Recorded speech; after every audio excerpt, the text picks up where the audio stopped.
बिस्मिल्लाहिर्रहमानिर्रहीम। आज इस वीडियो के अंदर हम NoSQL डेटाबेसेस जो हैं उनको डिस्कस करेंगे।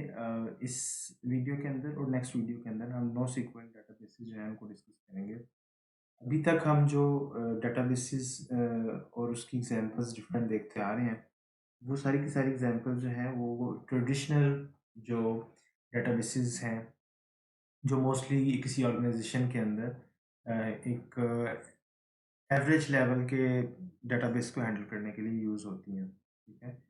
किसी यूनिवर्सिटी के अंदर या कोई बड़ा अगर अ, कोई बड़ा कह लें कि स्टोर है जिसकी डिफरेंट सिटीज़ के अंदर जो है वो ब्रांचेज़ हैं।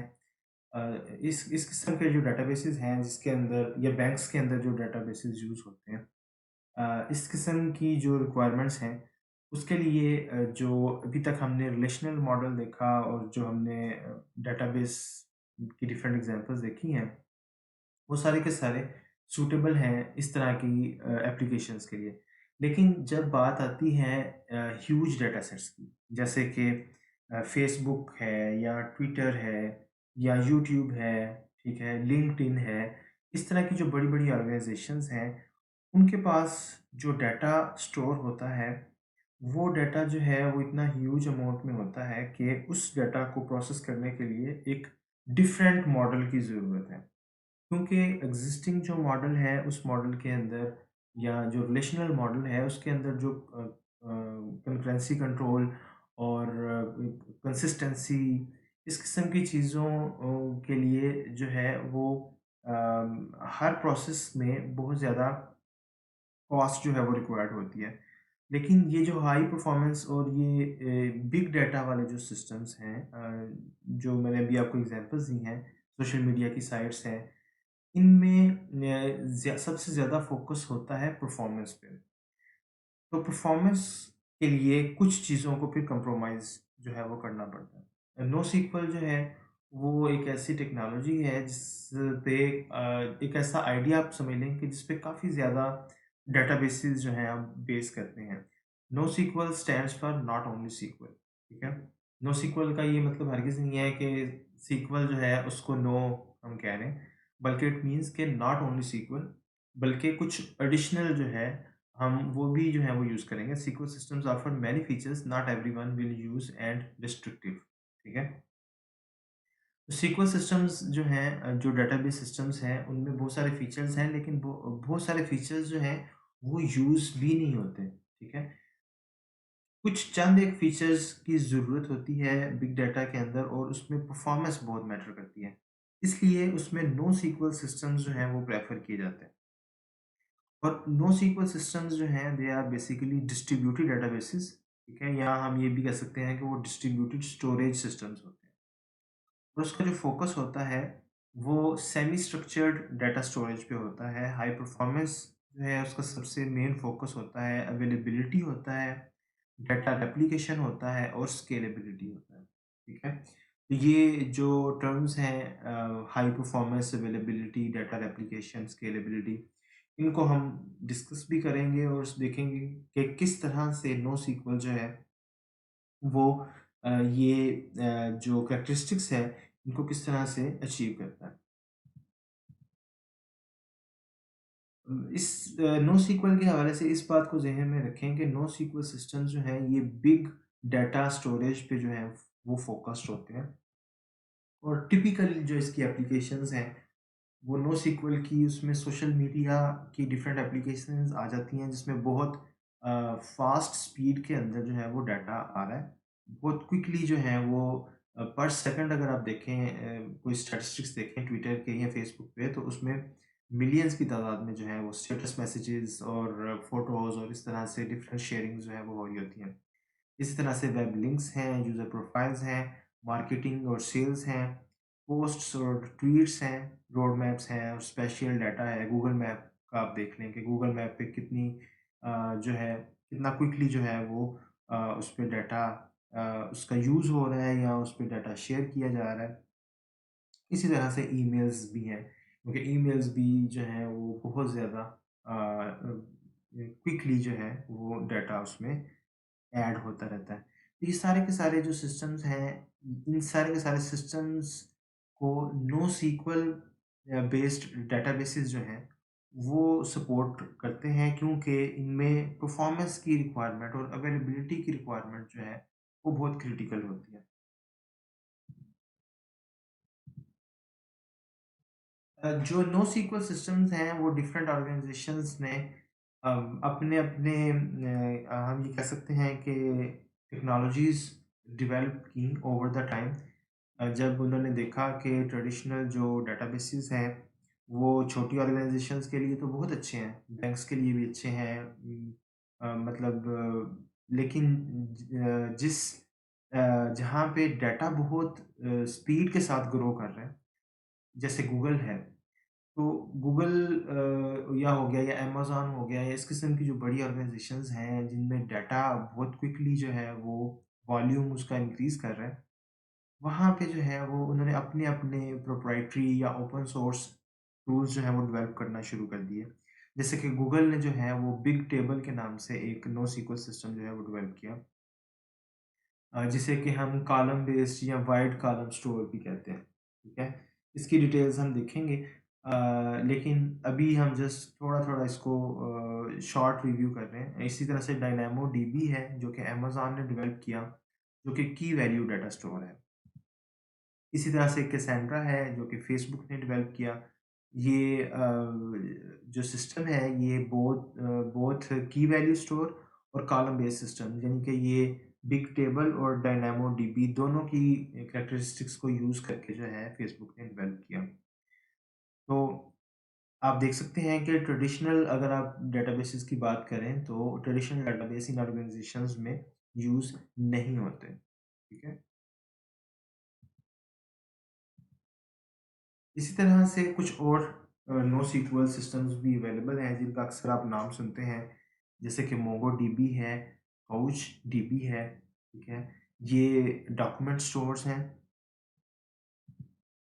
इसी तरह से न्यू4j है और ग्राफ बेस सिस्टम्स हैं। ये न्यू4j जो है ये ग्राफ बेस्ड सिस्टम्स है, NoSQL सिस्टम है, ठीक है? तो इस तरह से डिफरेंट ऑर्गेनाइजेशंस ने डिफरेंट जो हैं वो बिग डाटा को हैंडल करने के लिए डिफरेंट टेक्नोलॉजीज़ जो हैं डेवलप की हैं over the time. Orient dB है, ये भी डिफरेंट कॉन्सेप्ट्स को कंबाइन करता है, जो डिफरेंट ऊपर मैंने आपको बताए हैं सिस्टम्स, उनके डिफरेंट फीचर्स को कंबाइन करके जो है वो ओरिएंट डीबी जो है वो डेवलप किया गया।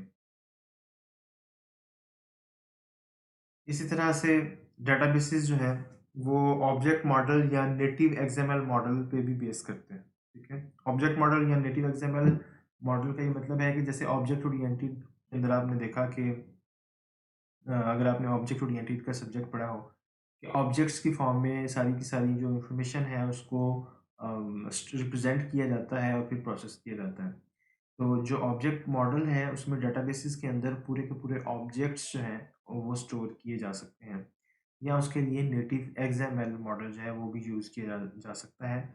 एक्सएमएल जो है वो एक सेमी स्ट्रक्चर्ड कहने के लैंग्वेज है, एक सेमी स्ट्रक्चर्ड डाटा स्टोर करने की फैसिलिटी जो है वो प्रोवाइड करती है एक्सएमएल, ठीक है? Extensive markup language. इसके अंदर भी डाटा जो है वो NoSQL सिस्टम्स के अंदर वो स्टोर होता है। NoSQL सिस्टम्स जो हैं उनकी कैरेक्टरिस्टिक्स क्या हैं? NoSQL सिस्टम्स जो है उसकी सबसे जो इम्पोर्टेंट कैरेक्टरिस्टिक है दैट इज़ स्केलेबिलिटी, ठीक है? स्केलेबिलिटी से ये मुराद है कि अगर आप लेट्स से 10 सिस्टम्स यूज़ कर रहे हैं, ठीक है? और कल को आपको उसमें 2 सिस्टम्स और ऐड करना पड़ते हैं। लेट्स से 10 सिस्टम्स आपके सिर्फ़ और सिर्फ़ डेटाबेस को हैंडल कर रहे हैं, डेटाबेस को स्टोर कर रहे हैं, और आप उसमें 2 सिस्टम्स और ऐड करना चाहते हैं। अगर आपकी रिक्वायरमेंट है कुछ आपका इस तरह से रिक्वायरमेंट्स इंक्रीज़ होती जा रही हैं, आपके कस्टमर जो है वो इंक्रीज़ जो है वो होते जा रहे हैं। तो उस केस में आप उसको उसका स्केल बढ़ाना चाहते हैं, तो NoSQL आपको ये फैसिलिटी प्रोवाइड करता है कि आप जो है उसको इंक्रीज़ कर सकते हैं विदाउट एनी प्रॉब्लम, ठीक है? जो ट्रेडिशनल डेटाबेसेस हैं उसके अंदर इस तरह से नहीं होता। तो नो सीक्वल सिस्टम्स आपको स्केलेबिलिटी प्रोवाइड करते हैं। इसी तरह से अवेलेबिलिटी, रेप्लिकेशन और इवेंचुअल कंसिस्टेंसी का कंसेप्ट है। अवेलेबिलिटी का ये मुराद है अवेलेबिलिटी से कि जो आपका डेटाबेस है वो हाईली अवेलेबल हो, अ, कभी भी उसमें वो डाउन टाइम उसका ना हो, ठीक है।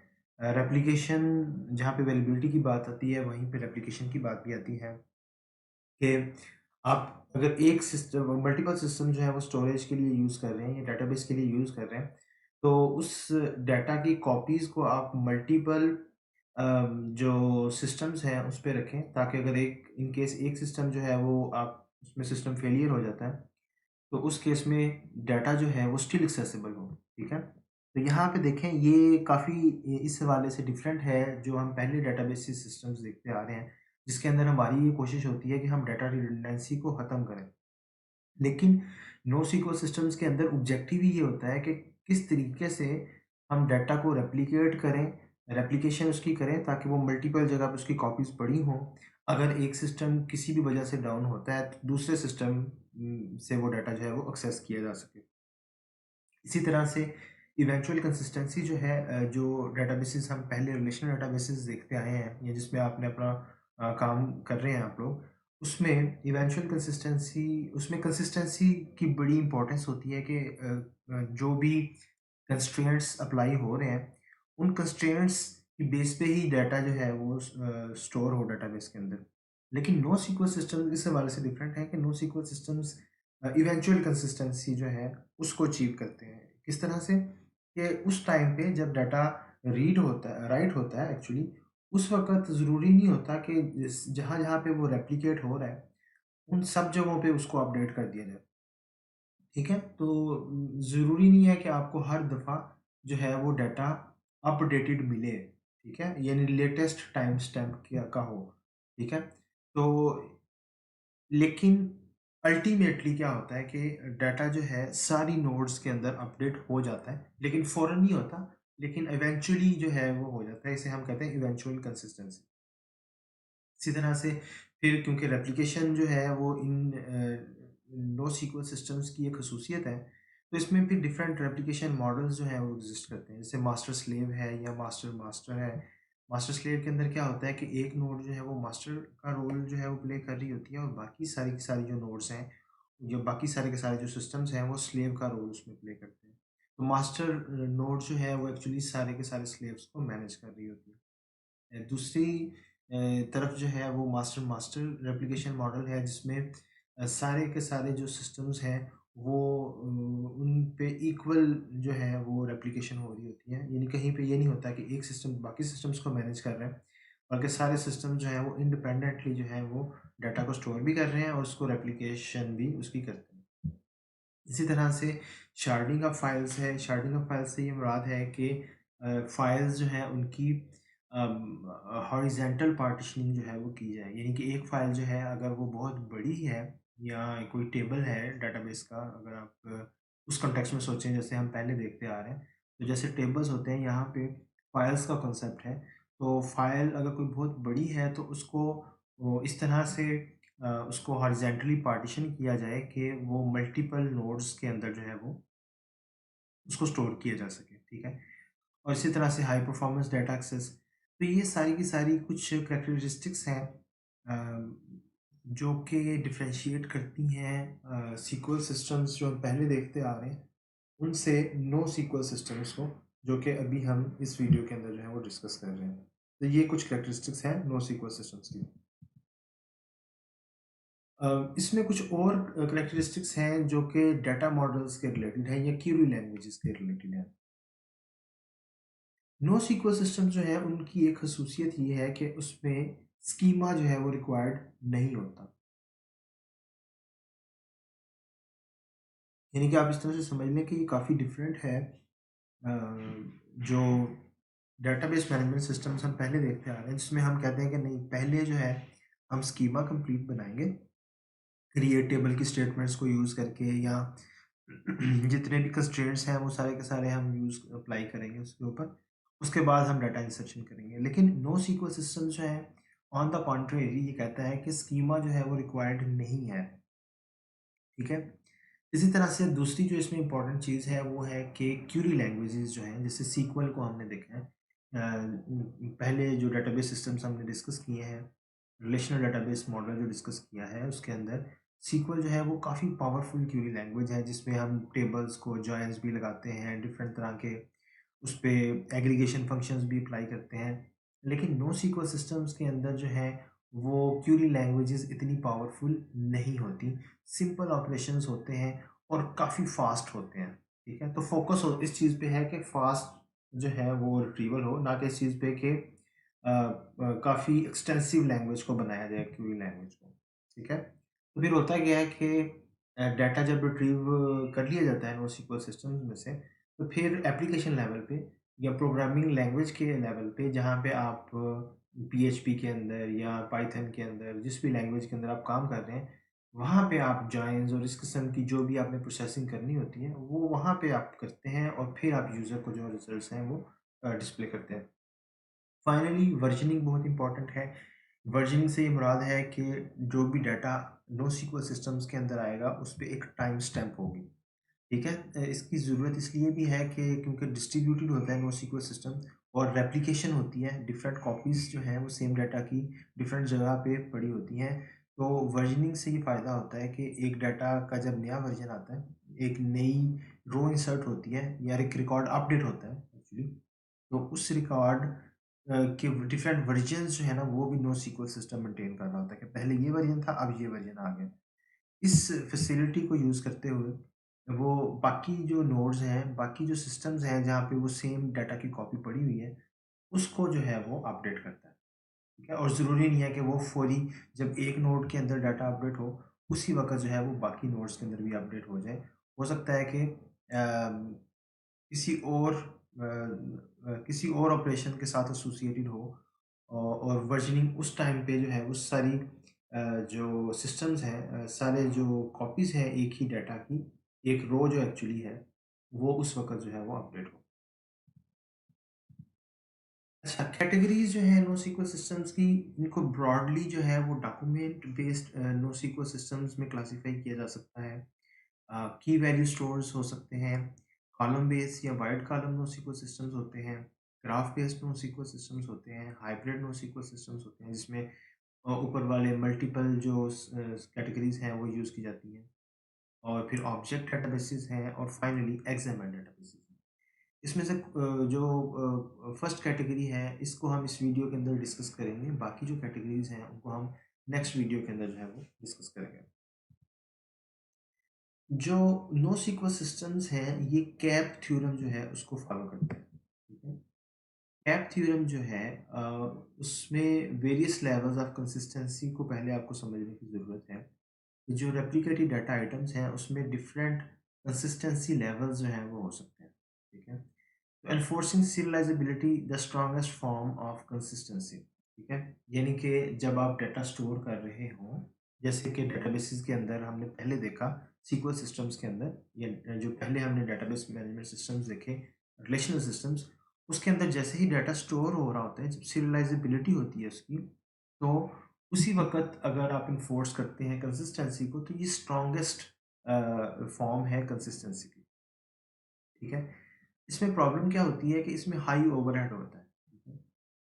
मतलब ये हुआ कि जो रीड राइट ऑपरेशंस हैं, उसकी परफॉर्मेंस को काफ़ी इफ़ेक्ट करता है ये। अगर आप उसी टाइम पे कंसिस्टेंसी चेक करते हैं हर रीड के वक़्त, राइट के वक़्त, तो ये इसमें प्रॉब्लम है। कैप थ्योरम जो है वो क्या कहता है? कैप थ्योरम ये कहता है कि कंसिस्टेंसी, अवेलेबिलिटी और पार्टीशन टॉलरेंस, ये 3 जो चीज़ें हैं, इन तीनों चीज़ों को इकट्ठे अचीव नहीं किया जा सकता, ठीक है? कंसिस्टेंसी, अवेलेबिलिटी और पार्टीशन टॉलरेंस, ठीक है?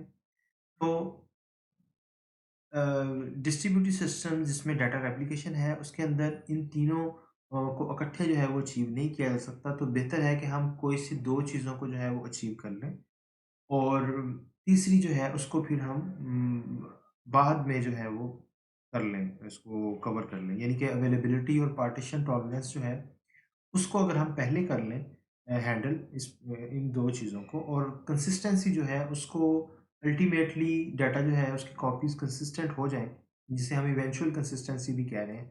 तो केप थ्योरम ये कहता है कि then it's fine, it's okay. तो नो सीक्वल सिस्टम जो है वो केप थ्योरम जो है उसी की बेस पे जो है वो डेवलप किए जाते हैं, ठीक है? तो डिज़ाइनर जो है वो चूज़ करता है 2 ऑफ 3 टू गारंटी, ठीक है? 2 में 3 में से 2 जो है उसको करता है। वीकर कंसिस्टेंसी लेवल जो है वो ऑफ़न एक्सेप्टेबल होता है NoSQL सिस्टम्स के अंदर, ठीक है? लेकिन अवेलेबिलिटी और पार्टीशन टॉलरेंस जो है वो उसको गारंटी किया जाता है, ठीक है? और जो कंसिस्टेंसी है वो इवेंचुअल कंसिस्टेंसी जो है उसको अडॉप्ट किया जाता है, ठीक है? पार्टीशन टॉलरेंस जो है उसका क्या मतलब है कि अगर आपका सिस्टम के अंदर कहीं पे फेलियर हो जाता है और उसकी मल्टीपल पार्टीशंस बन जाती हैं आपके सिस्टम्स की अलग-अलग, तो फिर भी डाटा जो है वो अवेलेबल रहना चाहिए, ठीक है? तो ये एक तरह से अवेलेबिलिटी से ही मिलता-जुलता कॉन्सेप्ट है, अवेलेबिलिटी और पार्टीशन टॉलरेंस का, ठीक है? तो इसको हम NoSQL सिस्टम्स के अंदर अचीव कर लेते हैं, और कंसिस्टेंसी को हम कहते हैं कि ठीक है, आहिस्ता-आहिस्ता बाकी कॉपीज़ जो डाटा की अब हैं, वो भी अपडेट हो जाएँ, जिसे हम इवेंचुअल कंसिस्टेंसी का नाम देते हैं। अच्छा, डॉक्यूमेंट बेस्ड NoSQL सिस्टम्स जो हैं, सबसे पहली कैटेगरी है NoSQL सिस्टम्स की, जिसकी एग्ज़ाम्पल है MongoDB की। डॉक्यूमेंट स्टोर्स जो हैं, इसके अंदर क्या होता है डॉक्यूमेंट बेस्ड NoSQL सिस्टम्स के पूरे डॉक्यूमेंट्स जो हैं वो स्टोर होते हैं, ठीक है? और इसमें कलेक्शंस होती हैं सिमिलर डॉक्यूमेंट्स की। इंडिविजुअल जो डॉक्यूमेंट्स हैं वो या तो कोई ऑब्जेक्ट हम पूरे का पूरा जो है वो स्टोर कर सकते हैं, या एक्सएमएल डॉक्यूमेंट्स जो है वो पूरे का पूरा जो है वो स्टोर कर सकते हैं। और ये डॉक्यूमेंट्स जो है इनकी ख़ुसूसियत ये होती है कि ये डॉक्यूमेंट्स जो हैं ये सेल्फ डिस्क्राइबिंग होते हैं, और इनके डिफरेंट डाटा एलिमेंट्स जो हैं वो हो सकते हैं। और डॉक्यूमेंट्स जो हैं वो डिफरेंट फॉर्मेट्स में स्पेसिफाई किए जाते हैं। उसके लिए एक्सएमएल का एक फॉर्मेट है वो भी यूज़ किया जाता है, और जेसन जो है जावास्क्रिप्ट ऑब्जेक्ट नोटेशन वो भी यूज़ किया जाता है। तो डॉक्यूमेंट बेस्ड जो NoSQL सिस्टम्स हैं उसकी एक एग्जांपल जो काफ़ी पॉपुलर है वो MongoDB डाटा मॉडल है। MongoDB डाटा मॉडल के अंदर जो डॉक्यूमेंट्स हैं वो बाइनरी जेसन फॉर्मेट में स्टोर किए जाते हैं, जिसे बीसन भी कहा जाता है। और ये जेसन अगर सिंपल जेसन में करेंगे तो उसकी निस्बतन बीसन जो है ये ज़्यादा एफिशिएंट है। डॉक्यूमेंट्स जो इंडिविजुअल डॉक्यूमेंट्स हैं वो कलेक्शन की फॉर्म में जो है वो स्टोर किए जाते हैं, और इसमें फर्स्ट जो पैरामीटर है वो स्पेसिफाई करता है नेम ऑफ द कलेक्शन। और कलेक्शन ऑप्शंस जो हैं उसमें डिफरेंट चीज़ें आ सकती हैं, जैसे लिमिट्स, साइज़, कितना साइज़ होगा डॉक्यूमेंट का, और कितने नंबर ऑफ डॉक्यूमेंट्स जो हैं वो होंगे, ठीक है? यानी कि एक सिंपल जो कमांड है इसकी MongoDB के अंदर, अगर हमने जैसे हम डेटाबेसेस के अंदर प्रोजेक्ट का टेबल क्रिएट करते थे तो उसके लिए क्रिएट टेबल की कमांड हम यूज़ करते थे, तो यहाँ पे db डॉट क्रिएट कलेक्शन की कमांड जो है वो यूज़ करेंगे, और उसके लिए प्रोजेक्ट का हम एक जो है वो एक कलेक्शन जो है वो बना रहे हैं, और उसमें कैप ट्रू है, ठीक है? कैप ट्रू का ये मतलब है कि इतना इसका एक मैक्सिमम साइज़ जो है वो इसका हम एलोकेट कर रहे हैं, उससे ज़्यादा साइज़ का डॉक्यूमेंट स्टोर नहीं होना चाहिए। और वो साइज़ क्या है? वो साइज़ जो है वो आगे हमने स्पेसिफ़ाई किया हुआ है कॉलन के साथ 1310720, और इसी तरह से मैक्सिमम नंबर ऑफ डॉक्यूमेंट्स कितने आ सकते हैं इस कलेक्शन के अंदर, वो है 500। तो हर डॉक्यूमेंट जो है इस कलेक्शन के अंदर उसको एक यूनिक ऑब्जेक्ट आईडी फील्ड जो है वो साइन होती है, जिसे कि हम अंडरस्कोर आईडी जो है वो कहते हैं। और इसमें खास बात ये है कि MongoDB डाटा मॉडल के अंदर स्कीमा यूज़ नहीं होता, ठीक है? आपने देखा जब मैंने प्रोजेक्ट की कलेक्शन बनाई, तो उसमें मैंने स्पेसिफाई नहीं किया कि इस प्रोजेक्ट के अंदर मैंने किस तरह के डॉक्यूमेंट्स स्टोर करने हैं, ठीक है? और यूज़र जो है वो सिलेक्ट कर सकता है कि उसने नॉर्मलाइज़्ड डाटा स्टोर करना है या डीनॉर्मलाइज़्ड डाटा जो है वो स्टोर करना है। और उसमें इंसर्ट ऑपरेशंस जो हैं वो यूज़ करके इंसर्ट ऑपरेशंस, तो डाटा जो है वो डॉक्यूमेंट्स जो हैं वो एक्चुअली इंसर्ट किए जा सकते हैं, ठीक है? तो उसका ये फॉर्मेट है db डॉट कलेक्शन नेम, यानी कि अगर प्रोजेक्ट की कलेक्शन है तो db dot project dot insert, और पैरेंथेसिस के अंदर जो है वो डॉक्यूमेंट्स जो है वो आ जाएंगे। और अगर आप डॉक्यूमेंट्स जो है वो डिलीट करना चाह रहे हैं, रिमूव करना चाह रहे हैं, तो उसके लिए जो है आप सिंपल इस तरह से कमांड जो है वो यूज़ कर सकते हैं, db डॉट कलेक्शन नेम और रिमूव, और उसके अंदर पैरेंथेसिस के अंदर जो है आप कंडीशन स्पेसिफाई करते हैं कि कौन से डॉक्यूमेंट्स जो हैं वो इस कलेक्शन में से रिमूव होंगे। और वो डेफिनेटली आप आईडी की बेस पे कर सकते हैं या किसी और फील्ड की बेस पे जो है वो कर सकते हैं। यहाँ पे आप ये देखें कि जो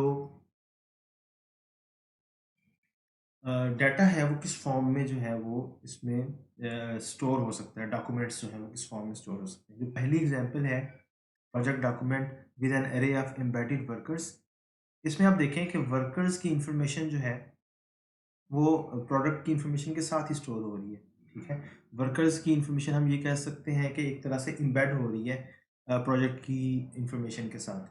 तो प्रोजेक्ट है, उसकी आईडी है P1, उसका नेम है प्रोडक्ट एक्स, उसकी लोकेशन है, और फिर वर्कर्स की इंफॉर्मेशन है जो कि स्क्वायर ब्रैकेट्स के अंदर, जैसे अरे नहीं होती, अरे का कॉन्सेप्ट उसी तरह से अरे अरे है एक बेसिकली वर्कर्स की, जो कि प्रोडक्ट एक्स पे जो है वो काम कर रहे हैं और उसी में उनके आवर्स स्पेसिफाई किए हुए हैं।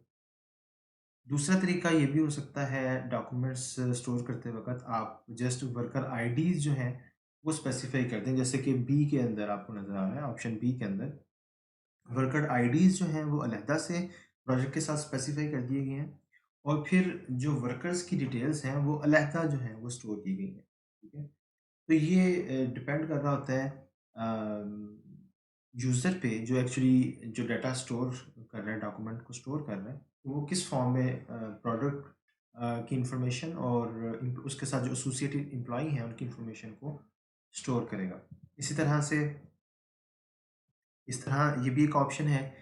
ठीक है, कि आप जो फर्स्ट नॉर्मल फॉर्म में जैसे हमने देखा था कि हर रो के अंदर एक ही रिकॉर्ड हो, तो यहाँ पे आप देखें कि P1 जो है उसकी इंफॉर्मेशन आ रही है, और फिर एम्प्लॉय के साथ भी जो है वो आ रहा है कि P1, फिर W2 जो एम्प्लॉय है उसके साथ भी P1 की इंफॉर्मेशन आ रही है। तो इस तरह से भी आप कर सकते हैं, लेकिन ये एक फुली नॉर्मलाइज्ड डिज़ाइन नहीं है। ठीक है, यानी कि ये जो डिज़ाइन है ये मैनी टू मैनी रिलेशनशिप को इस तरह से अगर आप इसको करेंगे स्टोर, तो वो उसको स्टोर नहीं कर सकेगा इंफॉर्मेशन। ठीक है, याद है आपको हमने जब प्रोजेक्ट्स को और एम्प्लॉयज़ जब हमने एसोसिएट किया था मैनी टू मैनी रिलेशनशिप के साथ, तो उसमें हमने एक नया रिलेशनशिप बनाया था वर्क्स ऑन का।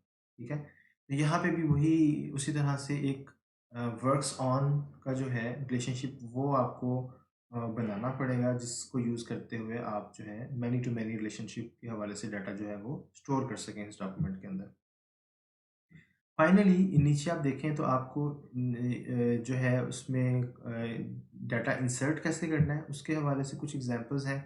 db dot project dot insert, यानी प्रोजेक्ट की कलेक्शन में अगर आप इंसर्ट करना चाह रहे हैं तो उसमें कैसे करेंगे। इसी तरह से वर्कर की कलेक्शन में अगर करना चाह रहे हैं तो उसके हवाले से कैसे करेंगे, उसकी इंफॉर्मेशन यहाँ पे आपको नज़र आ रही है। तो ये मोंगोडीबी के हवाले से जो हैं कुछ एग्जांपल क्यूरीज थी। इसी तरह से कुछ करैक्टरिस्टिक्स जो हैं मोंगोडीबी की ये हैं कि इसमें two phase commit method use होता है। ठीक है, और इसका पर्पज़ ये होता है कि एटॉमिसिटी और कंसिस्टेंसी जो है वो मल्टी डॉक्यूमेंट ट्रांजैक्शन जो है उनकी जो एटॉमिसिटी है और कंसिस्टेंसी जो है उसको सपोर्ट किया जा सके। और रेप्लिकेशन मोंगोडीबी के अंदर जो है वो किस तरह से होती है, concept of replica set to create multiple copies of different nodes,